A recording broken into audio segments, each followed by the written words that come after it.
कैसे हैं आप सभी? उम्मीद करती हूँ आप सभी बहुत अच्छे से होंगे। बच्चों, कक्षा की शुरुआत करते हैं। आज का पाठ है हमारा अपठित गद्यांश और पद्यांश। अपठित गद्यांश गद्य के ऐसे अंश जिन्हें पहले नहीं पढ़ा गया हो अपठित गद्यांश कहे जाते हैं। इनके अभ्यास से विद्यार्थियों की अर्थ ग्रहण क्षमता का विकास होता है, साथ ही व्याकरण संबंधी ज्ञान में भी वृद्धि होती है। गद्यांश से संबंधित प्रश्नों के उत्तर देते समय ध्यान रखने योग्य बातें। गद्यांश को 2-3 बार ध्यान से पढ़ें, उसका अर्थ एवं भाव हृदयगम करें। गद्यांश के मुख्य विचारांशों, मुद्दों अर्थात बिंदुओं को रेखांकित करें। उत्तर संक्षिप्त और गद्यांश पर आधारित होने चाहिए। यदि शीर्षक पूछा जाए तो शीर्षक कम से कम शब्दों में होना चाहिए। प्रश्नों के उत्तर सरल भाषा में दें। शिक्षा मनुष्य को मस्तिष्क और शरीर का उचित प्रयोग सिखाती है। वह शिक्षा जो मनुष्य को पाठ्य पुस्तकों के ज्ञान के अतिरिक्त गंभीर चिंतन न दे सके व्यर्थ है। यदि हमारी शिक्षा सुसंस्कृति, सभ्य, सचरित्र एवं अच्छे नागरिक नहीं बना सकती तो उससे क्या लाभ। सहृदय, सच्चा किंतु अनपढ़ मजदूर उस स्नातक से अच्छा है जो निर्दय और चरित्रहीन है। संसार के समस्त वैभव और सुख साधन भी तब तक सुखी नहीं बनाते जब तक मनुष्य को आत्मिक ज्ञान न हो। उपर्युक्त गद्यांश के आधार पर निम्नलिखित प्रश्नों के उत्तर पर सही का चिन्ह लगाइए। उपर्युक्त गद्यांश का उपयुक्त शीर्षक होगा अ सच्ची शिक्षा, या ब आत्मिक शिक्षा, या स शिक्षा का उद्देश्य। बच्चों, इसका सही उत्तर क्या है? इसका सही उत्तर है शिक्षा का उद्देश्य, स।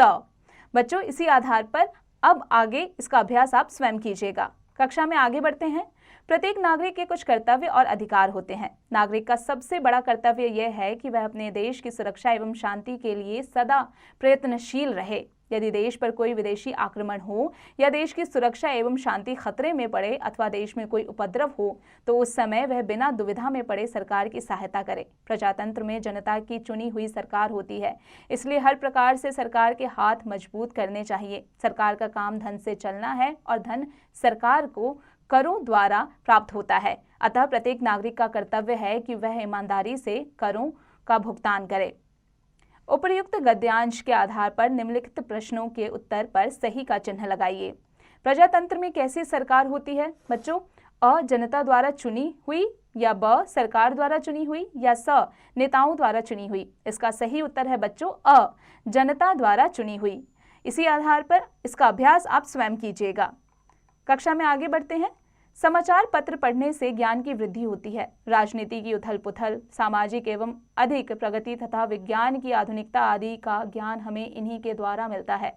इनमें प्रकाशित विज्ञापनों के द्वारा आदेश भेजकर घर बैठे वस्तुएं मंगाई जाती है। नौकरियों के लिए रिक्तियों की जानकारी व योग्य वर वधु के चयन संबंधी जानकारी भी हमें इन पत्रों से मिलती रहती है। इन पत्रों में विज्ञापन देकर हम अपना व्यापार बढ़ा सकते हैं, परीक्षा परिणाम देख सकते हैं व चल चित्रों के विषय में जानकारी पा सकते हैं। इनके माध्यम से हम अपनी समस्याओं का विवरण सरकार तक पहुंचा सकते हैं। ये जनमत निर्माण व संग्रह में बड़े सहायक सिद्ध होते हैं।